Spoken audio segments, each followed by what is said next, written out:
It was a beautiful morning on the island of Sodor. Thomas the tank engine's blue paint sparkled in the sunshine as he puffed happily along his branch line with Annie and Clarabelle. He was feeling very pleased with himself.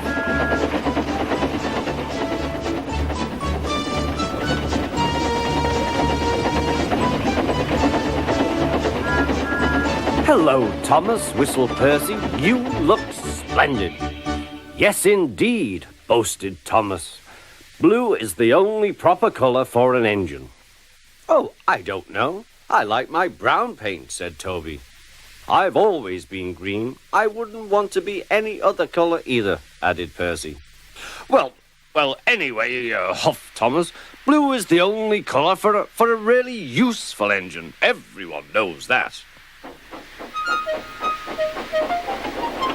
Percy said no more. He just grinned at Toby. Later, Thomas was resting when Percy arrived.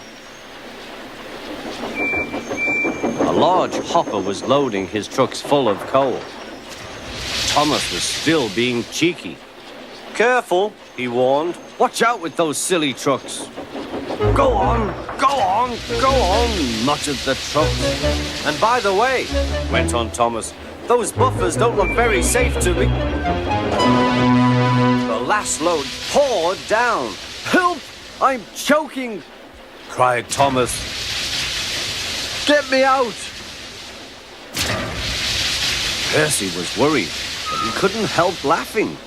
Thomas's smart blue paint was covered in coal dust from smoke box to bunker. "Ha ha," chuckled Percy. "You don't look really useful now, Thomas.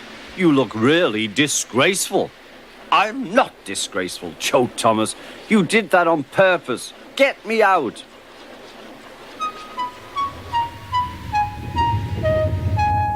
It took so long to clean Thomas that he wasn't in time for his next train.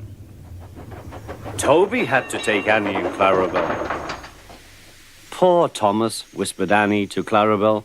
They were most upset.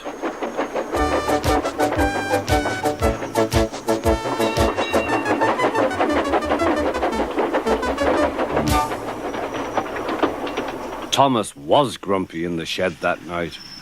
Toby thought it a great joke, but Percy was cross with Thomas for thinking he had made his paint dirty on purpose. Fancy a really useful blue engine like Thomas becoming a disgrace to the Fat Controller's railway. Next day, Thomas was feeling more cheerful as he watched Percy bring his trucks from the junction. The trucks were heavy and Percy was tired.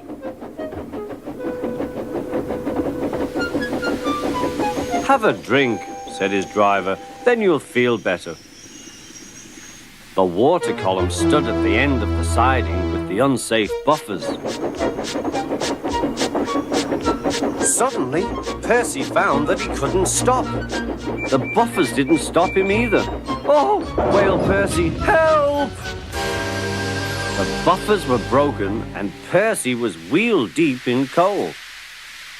It was time for Thomas to leave. He had seen everything.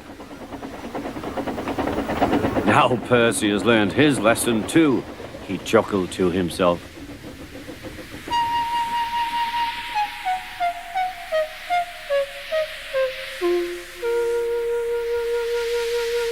That night, the two engines made up their quarrel.